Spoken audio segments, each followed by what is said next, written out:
નમસ્કાર વિદ્યાર્થી મિત્રો, તમારું ખૂબ ખૂબ સ્વાગત છે મારી આ ચેનલ સ્ટડી વિથ નેન્સીમાં. જો હજી સુધી તમે મારી આ ચેનલને સબસ્ક્રાઇબ ન કરી હોય તો જલ્દીથી સબસ્ક્રાઇબ કરજો.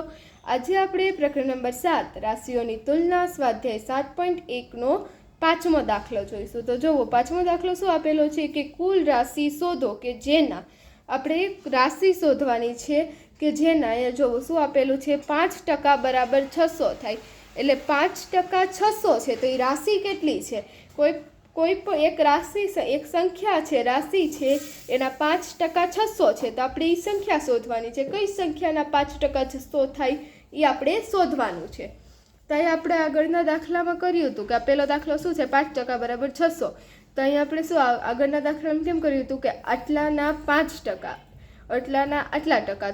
તો આપણે શું કરતા હતા? છેદમાં 100 મૂકતા હતા. તો અહીં આપણને સંખ્યા જ નથી આપેલી એટલે આપણે એને શું ધારશું? x ધારશું. કે આપણે સંખ્યા નથી આપેલી એટલે આપણે એની સંખ્યાને શું ધારશું? x ધારશું. કે અહીં આપણે લખી દઈએ કે ધારો કે x ના 5% 600 થાય. 5% બરાબર 600 થાય છે. કે આપણે ધારી લઈએ કે ધારો કે x ના 5% એ 600 થાય છે. તો આપણે લખશું માટે x ના 5%. આપણે આગળ ચોથા દાખલામાં કર્યું હતું એમ કે આ x છે, આ સંખ્યા આપણને આપેલી નથી, આપણે આ સંખ્યા શોધવાની છે એટલે આપણે એને x ધારી.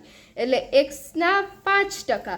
હવે આ ટકા છે ને અહીં આપણે અપૂર્ણાંકમાં દર્શાવાય. કેવી રીતે દર્શાવાય? 5%. એટલે એનો મિનિંગ શું થાય? 5/100. એટલે x ગુણ્યા 5/100 કેટલા છે?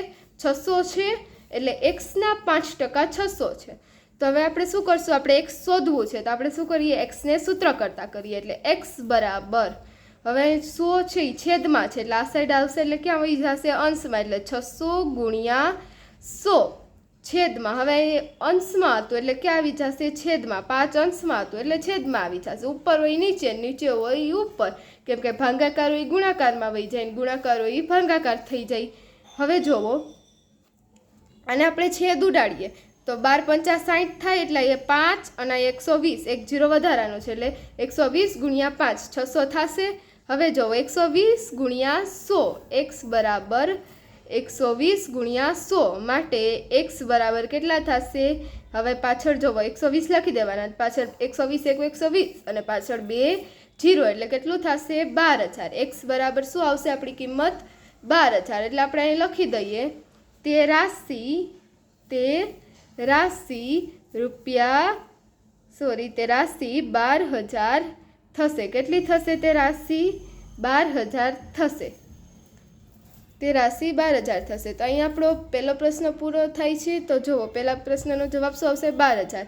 પછી જુઓ બીજો દાખલો આપેલો છે 12% બરાબર રૂપિયા 1080 થાય. કે આપણને બીજો દાખલો શું આપેલો છે કે 12% બરાબર રૂપિયા 1080 થાય.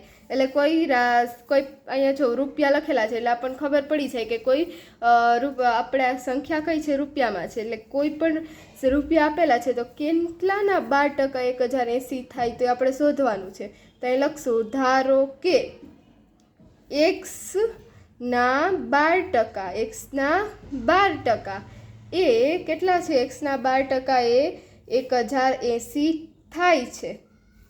તો માટે x ગુણ્યા 12/100, કે આપણે પહેલા દાખલામાં કર્યું તો એવી જ રીતે x ના 12% એટલે x ગુણ્યા 12/100. x ના 12% કેટલા થાય છે? 1080. કેટલા? રૂપિયા 1080. તો લખશું રૂપિયા 1080. હવે માટે x બરાબર, હવે x ની કિંમત શોધવી છે તો આપણે x ને સૂત્ર કરતા કરશું. એટલે આ બધી સંખ્યા છે એ કઈ બાજુ વહી થશે? જમણી બાજુ. એટલે 1080 ગુણ્યા 100. ફરી એકવાર કહું છું, ભાગાકાર હોય તો ગુણાકાર થઈ જાય અને ગુણાકાર હોય તો ભાગાકાર. એટલે ઉપર છે એ નીચે, નીચે હોય ઉપર. હવે આ 12 ઉપર છે અહીં ક્યાં આવી જશે? નીચે આવી જશે. હવે જુઓ 12 × 9 = 108 થાય એટલે અહીં આપણે કટ કરી શકીએ. 90 ગુણ્યા 12 કેટલા થશે? 1080. તો હવે જુઓ 90 ગુણ્યા 100 કેટલા થશે? 9000. તો આપણને x ની કિંમત કેટલી મળી? માટે x બરાબર 9000. તો હવે આપણે શું લખશું કે તે રાશિ રૂપિયા 9000 થશે. તે રાશિ કેટલી થશે? રૂપિયા 9000 થશે. એવી જ રીતે જોવો ત્રીજો દાખલો આપેલો છે 40% બરાબર 500 કિમી થાય કે કોઈ પણ કિલોમીટર હશે એના 40% 500 કિમી થાય તો આપણે એ રાશિ શોધવાની છે તો એ લખશું ધારો કે એક્સના 40% એ 500 કિમી એક્સના 40% એ 500 કિમી થાય છે માટે એક્સ ગુણ્યા 40/100 બરાબર 500 કેમ 500 કિમી કેમ કે જુઓ એક્સ ગુણ્યા 40/100 ગુણ્યા બરાબર 500 કિમી કેમ કે 40% એક્સના 40% બરાબર 500 કિમી હવે એક્સ બરાબર એક્સને સૂત્ર કરતાં કરીને આપણે એક્સની કિંમત ગોતવા માટે એક્સને સૂત્ર કરતાં કરશું એટલે ઉપરનું નીચે થઈ જશે એટલે 500 ગુણ્યા 100/40 હવે આ જીરો ને આ જીરો ઉડાડી દઈએ અને હવે જુઓ 4 25 ચોક 100 એટલે 100 પણ ઉડી જશે એટલે શું વધ્યું 50 ગુણ્યા 25 તો હવે 25 × 125 અને આ જીરો એટલે શું આવ્યું 125 કિમી અહીં ઉપર કિમી હતું એટલે કિમી અહીં લખવાનું એટલે શું આવશે 1250 કિમી 25 × 125 અને પાછળનો જીરો એટલે જવાબ શું આવશે 1250 કિમી તો અહીં આપણે લખશું કે તે રાશિ 1250 કિમી થશે હવે જોવો ચોથો દાખલો આપેલો છે 70% બરાબર 14 મિનિટ થાય એટલે કે આપણે પાછું ઉપર કરતા તેવી જ રીતે કે ધારો કે એક્સના 70% બરાબર 40 મિનિટ થાય છે ધારો કે એક્સના 70% બરાબર 40 મિનિટ થાય છે માટે એક્સ ગુણ્યા 70/100 બરાબર કેટલા થશે 14 મિનિટ એક્સના 70/100 બરાબર 14 મિનિટ હવે આપણે શું કરશું એક્સને સૂત્ર કરતાં કરશું બરાબર 14 ગુણ્યા 100/70 હવે જુઓ આ 0 ને આ 0 કટ થઈ જશે અને 7 દુ 14 એટલે શું આવે 2 ગુણ્યા 10 2 ગુણ્યા 10 કેટલા થશે 200 એટલે શું આવશે 200 મિનિટ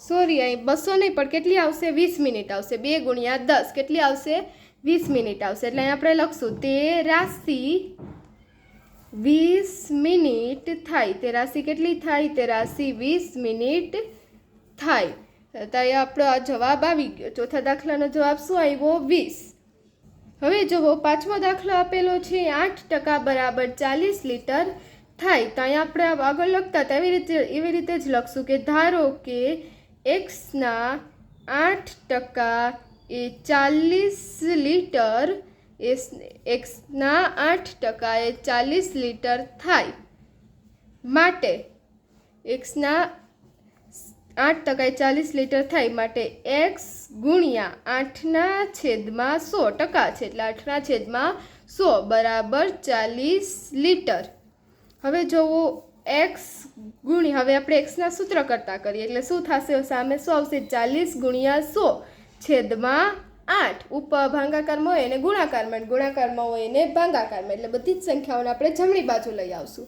હવે 8 × 5 = 40 અને 5 ગુણ્યા 100 કેટલા થશે 5 ગુણ્યા 100 500 તો આપણો જવાબ શું આવશે માટે એક્સ બરાબર કેટલા થશે 500 થશે તો અહીં આપણે લખશું કે તે રાશિ 500 લીટર થશે કેટલી થશે 500 લીટર થશે તો અહીંયા આપણે પાંચમા દાખલાનો જવાબ આવી ગયો 500 લીટર અને આપણો પ્રશ્ન નંબર 5 પર પૂર્ણ થાય છે જો તમને વિડીયો પસંદ આવ્યો હોય તો લાઈક શેર સબસ્ક્રાઈબ કરજો થેન્ક્સ ફોર વોચિંગ